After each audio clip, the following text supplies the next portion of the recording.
কিভাবে কোনো জিনিস খুব দ্রুত শিখবেন। রিচার্ড ফাইনম্যান পদার্থবিজ্ঞানে নোবেল পেয়েছিলেন। তার একটা বড় গুণ ছিল, তিনি যে কোনো জটিল জিনিস অবিশ্বাস্য রকমের দ্রুত শিখতে পারতেন। একবার তাকে জিজ্ঞেস করা হয়েছিল কিভাবে।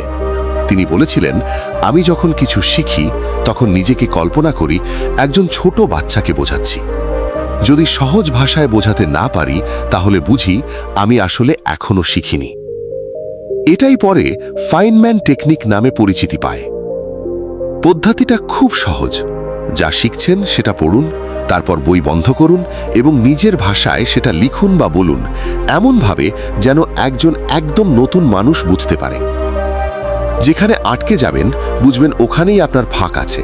তারপর শুধু সেই ফাঁকটা ভরাট করুন, পুরো বিষয়ে আবার পড়তে যাবেন না।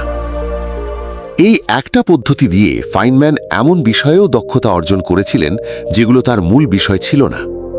তিনি জীববিজ্ঞান শিখেছিলেন, সাফবাজি শিখেছিলেন, এমনকি ব্রাজিলিয়ান ড্রামও।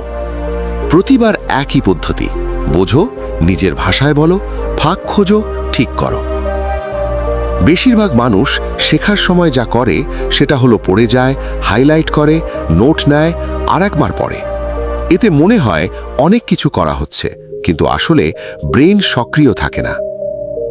ফাইনম্যানের পদ্ধতিতে ব্রেইনকে জোর করে কাজ করাতে হয়, তাই শেখাটা গেঁথে যায়। যা শিখছেন সেটা যদি অন্যকে বোঝাতে না পারেন তাহলে আপনি এখনো শেখেননি, শুধু দেখেছেন। আর হ্যাঁ, মোটিভ মাইন্ডসেট বিডি চ্যানেলটি সাবস্ক্রাইব করতে ভুলবেন না। আল্লাহ হাফেজ।